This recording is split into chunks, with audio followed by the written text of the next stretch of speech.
Howdy, welcome back to another episode on the Wholesome Rave podcast. If this is your first time, make sure to hit that subscribe button. Yes, I'm talking to you. Hit that subscribe button. We talk about all things commentary, video essays, documentaries, or pop culture, anything that catches my interest. I pick it up and I try to discuss and share my opinions with you guys. So if it's something you're interested in, do hit that thumbs up button and also turn on the notification bell so you are notified when I post a new video. Let's talk about black supremacy for a second. A lot of black people feel like they are superior, and this is not just behavior within the black culture. Amongst black people, this is also a feeling that a lot of black people also have towards other races, both Asian and white. My last two videos that I uploaded on this channel did really well, surprisingly well, and it kind of made me want to talk more about dive into black culture, some of the things that I have noticed within the black community. But I also want to say something, and this is to people of other races that might be watching this channel, and also say ahead of time that as much as I am advocating for change within the black community, I am also not going to turn a blind eye to some of the things that I also observe within other cultures and subcultures. And that too, I'm talking about Asians, white people, Hispanics, just multiple different cultures. So yeah, let's dive into the topic for today. Black supremacy, and why a lot of black people tend to move around with this ideology that they are superior to another black person, and these two to other races such as the white race. Black supremacy is an ideology. It's kind of like an ingrained mindset. You see this on medias, TVs, where a lot of people portray black people as people who do exceedingly well in diverse spaces, both in work, in sports, and just anything. Black people are hardworking people. This is something that you white folks must have observed or probably even admire about black people. We work hard for everything. So why is it that we still have certain problems that is eating up deep within our culture? And why is it that we are finding it very challenging to actually make the most of our talent, our naturally God-given talent? Why does it seem like black people tend to struggle in order to create something meaningful? Does this come from the mindset of individualism? Or is this a mindset that is perpetrated by, the government or the media or the trends we see today? And also, why do we tend to struggle to even create something that would leave generational wealth and be passed on to our families? Is this just something that all of us need to start to tackle and actually deal with? Personally, I believe that we as black people a lot of us have this individualistic mindset, and I feel that as much as that has benefited a lot of people individually, like we see in sports, like we see people in different medical fields doing so well in whatever their chosen field is, as much as that is a healthy trait that we see amongst black people, I also personally feel like this is something we need to come together collectively and try to make something meaningful of all of our talents. I personally feel like this individualistic mindset that a lot of us have, which in some way, when you look at it, can be a leading cause for this black superiority complex that we see with a lot of black people. So we see this with the Black American versus African American trends on TikTok. A lot of black Americans do not think that they are from the black race just because they have a conflicted idea of racial differences and nationality differences. So these are two things that many young folks get confused over because they mistake the idea of nationality with their race, and that in itself is what encourages this individualistic mindset, and that fuels black superiority complex amongst young black folks. So let's look at some of the TikTok videos and analyze some people's thoughts, and maybe we can see reasoning as to why we have this leading problem, and maybe by the end of this video we can find ways to create solutions that can actually work for the black community. Here's a video of a black guy talking about how he thinks that African American and Africans aren't the same kind of people. And as much as that is true in some sense, because both nationalities, although from the same race, they have different cultures. That is the only difference, because of the cultural differences in where these people are brought up. That is what sets a black African American apart from an African. But let's hear this guy and hear some of his very silly thoughts, because I personally do not relate to anything that he says. But let's go through it and let's see what the problem is with this video. I'm starting to think that we are not descendants of Africa. And the reason why I say that is, look at sports. Why is it that the American Africans are so much better than the true blood Africans at sports? Really, I want you to think about it. Look at the black American athlete, the Jamaican black athlete, and the actual African athlete. It's a huge difference. If we were descendants of Africa, the Africans would be destroying us in sports. Think about that. Oh. Other than cross-country running, what are the Africans really athletic at? No, yeah, there's some onesies and twosies here and there. Really? But the majority don't even compare to us American Africans. Just something to think about. I just have to stop for a second, because what is this guy trying to say? That African Americans are better at sports than people from Africa.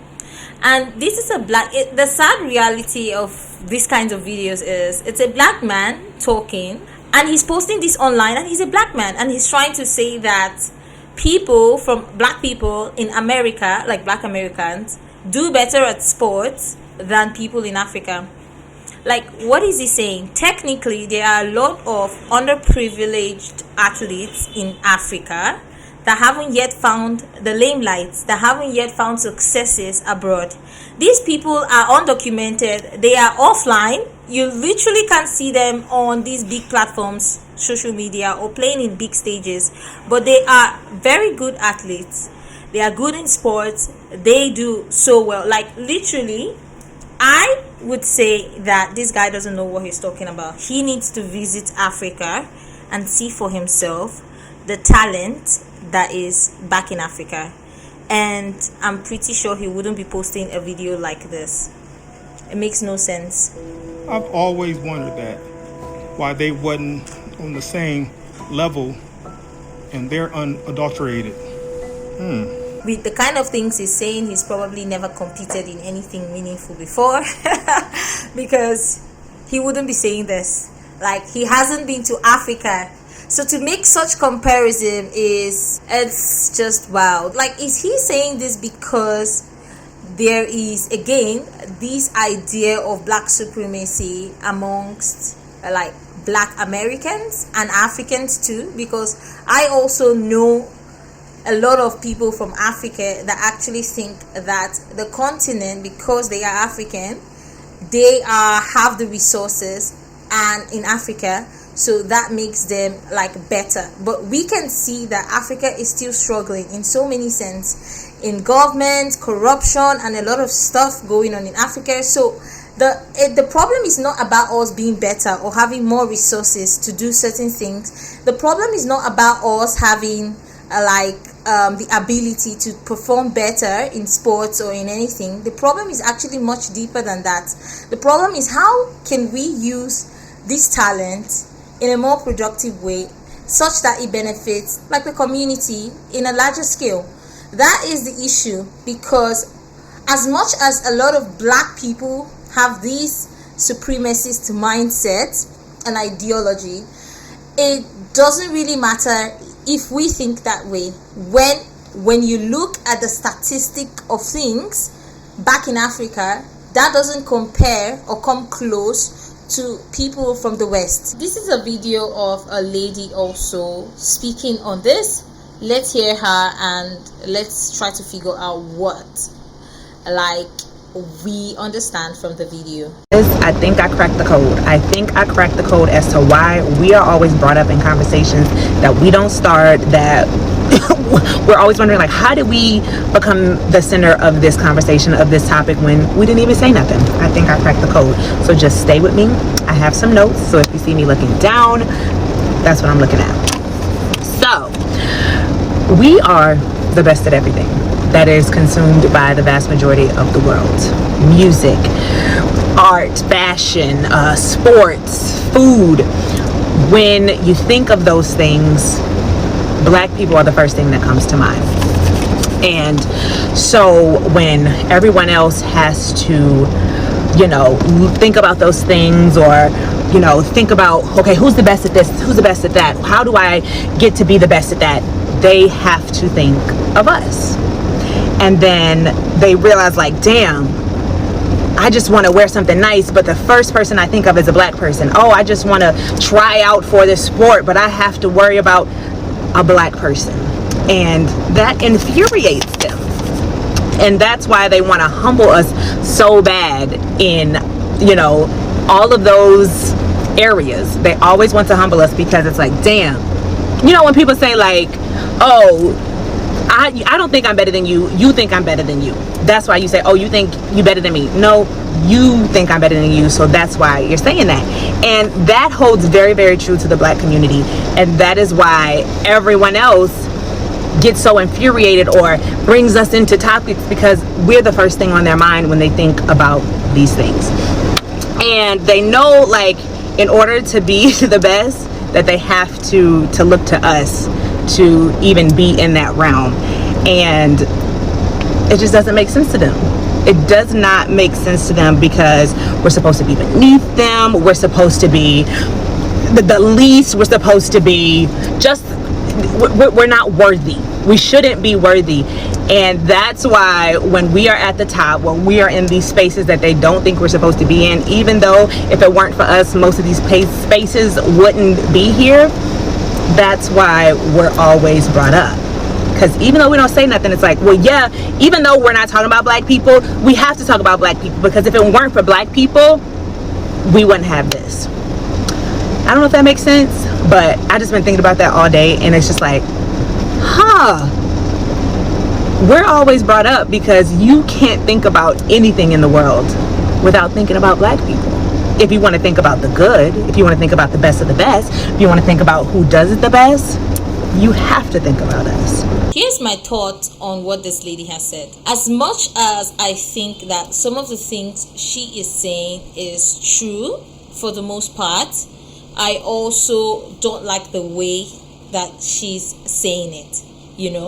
I do feel like a lot of people can feel intimidated around black people just because black people are better at doing certain things than they are, and they know that fact. And I don't know if this is also a problem of how they think, as in stereotypes, because a lot of these non-blacks also have a lot of stereotypes towards black people. The way she says it, as though like black people are always brought up, their conversations are always brought up, I feel like a lot of these white folks, they aren't even thinking about black people as much as we think they're thinking about us. And that's it's crazy, because I think that a lot of these white folks are thinking about themselves. Some of these racist white folks, when they feel intimidated, they show you how racist they can be.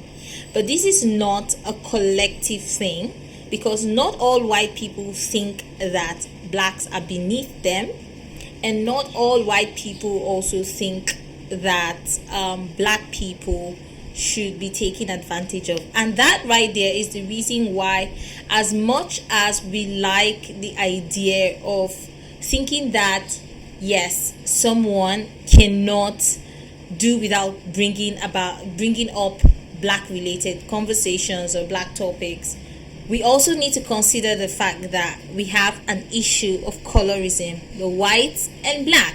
So that is something we would always have to keep talking about, especially when you want to have a diverse portfolio of relationships with people from different races and countries.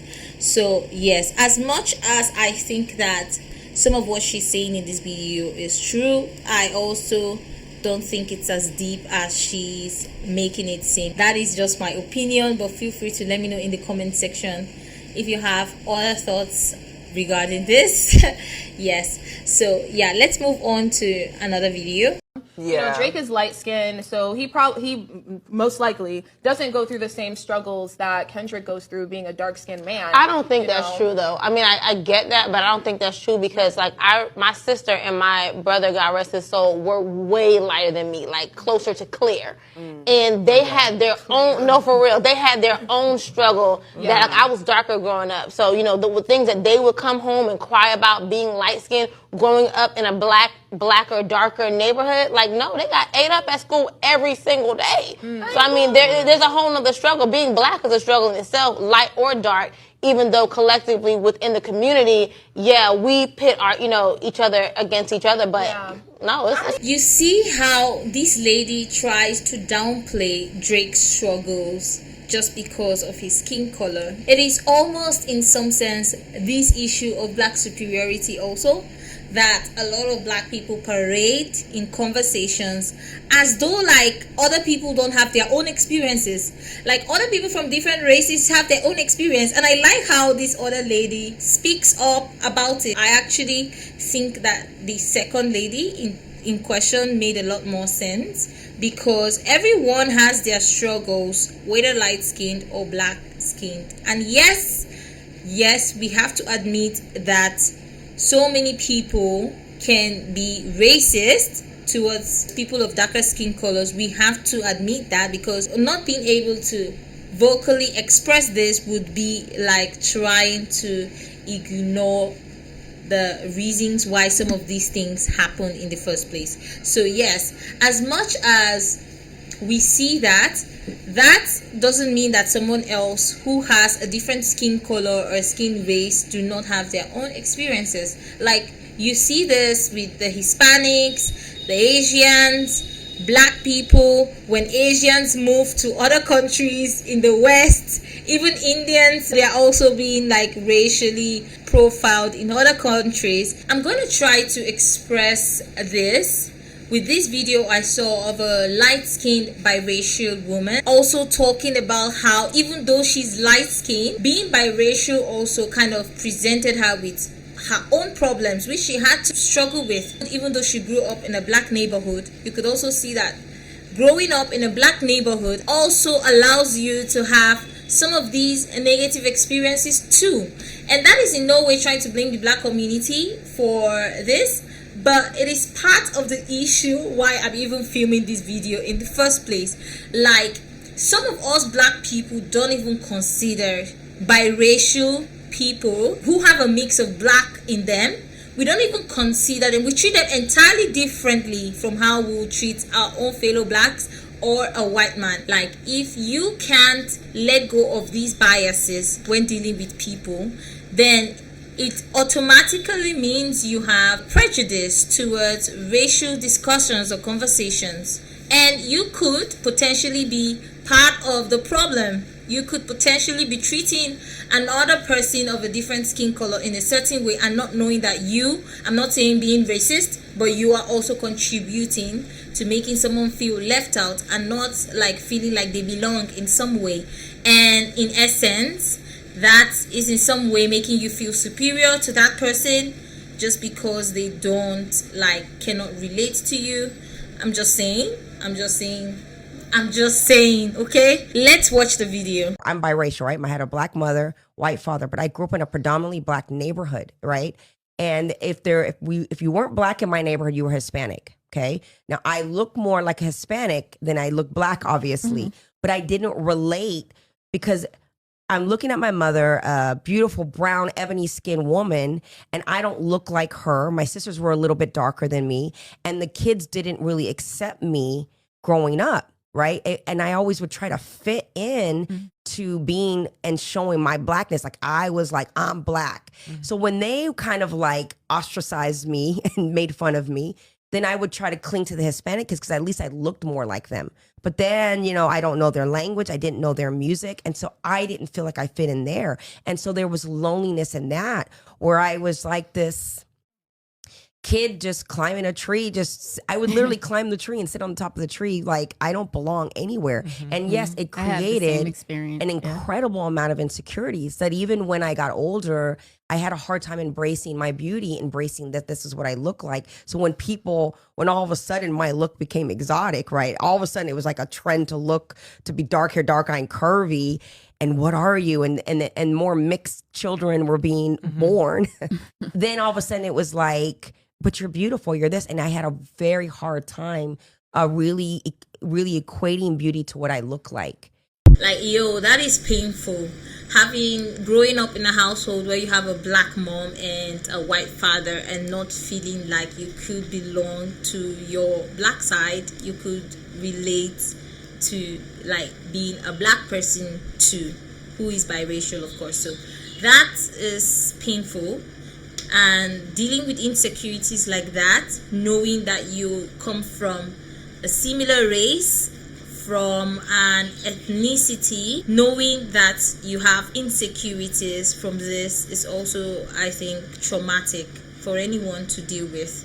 And this begs the question, I just want to ask, does this behavior where we treat other people of other races like people who are biracial, perhaps people with mixed parents and do not have the same skin color but obviously shared similar culture, does this also come from black inferiority complex? This should be a video on its own, but I also think that some of the reason why black people treat other races in certain ways could be because they do feel inferior to the whites. This counteracts the idea of the black supremacy because this is for a specific kind of people. If you are one of those people, you know yourself. The reason why a lot of black people are obsessed with white supremacy, a lot of these slavery conversations we have these days,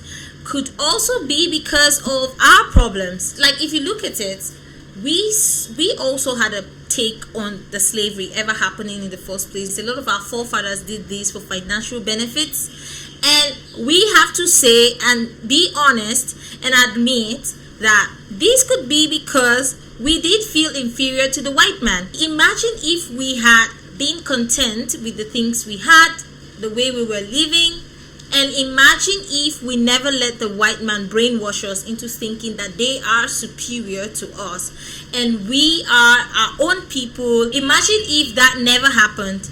We would have no reason to feel inferior to anyone or no reason to feel superior to anyone. We would just be content with who we are as individuals and who we are as a race. So that also is a problem why a lot of people make these statements or try to bully people of other races by saying that they do better at stuff like sports, athletics, and all of this stuff, just because they themselves know that they have a low self-esteem. They don't feel quite confident in their abilities. If you had a certain level of confidence in your abilities, you wouldn't need to come online and tell people that you are superior to them in any way. You would just be content with being yourself and like be content with the things you can do for yourself. So that is also kind of like a tug war problem that we need to look at. So we actually need to spread it out and break it down, you know. So many whites also feel intimidated by blacks, and they punish certain blacks for having the right to own and acknowledge their abilities. And if you're one of these people who's watching this video, shame on you. I have to say that, like, you're disgusting, because it's one thing to know that so many years of slavery within the black community has resulted in a lot of black people feeling stripped of their self-confidence and self-esteem. Some people don't even think that they can enter certain places because this is as a result of the traumas and the things we have been told over the years. And I don't think it's something that we can just change one day, but it's something that once we acknowledge that, okay, yeah, maybe we are behaving this way because we feel a certain way towards these people. Just like a white man would feel intimidated by a black person and choose to punish a black man for being himself. Just like in that way, if we can acknowledge our problems and try to deal with it collectively, then maybe we can see progress, real growth. Being better at something, that is something that benefits just you, right?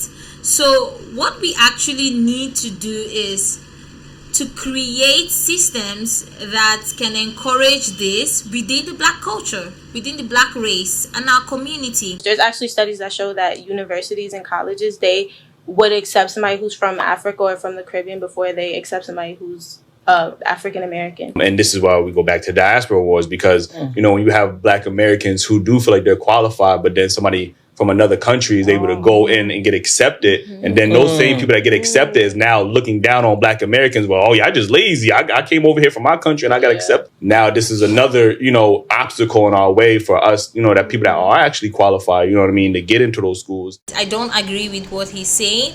I feel like a lot of Africans that travel to the States for admissions to come study are very excited about the opportunities, and they are in no way looking down on the African Americans. To me, I think it's the opposite. I think that a lot of these African nationalities that are moving over to the States are actually looking up to the African Americans. They want to have the same privileges. They want to, you know, connect, learn from you guys. Honestly speaking, most of the black Africans that come to the United States, they come with a different attitude. These guys, a lot of these people come with totally different mindsets, to come and conquer, to come and make it, to hustle and, like, you know, become something, you know. So that might feel threatening to an African American, because they are just like, they look the same but they have different cultures and different attitude towards life. So this guy, I don't agree with what he's saying. I think we need to get rid of this mindset. I think we need to start thinking more about each other, and that means that we come from the same tree and we just have different branches. So how do we stay connected to the roots? How do we stay connected to who we truly are? And this is also for an African American, for any black person that is watching this video, and any white man too that is watching this video. That's pretty much it for this video. Let me know, as always, your thoughts on this video. Don't forget to always keep it respectful. Do feel free to share your thoughts on some of the things that I have highlighted, what you agree with, what you don't. And yeah, I'll see you guys in the next video. Bye.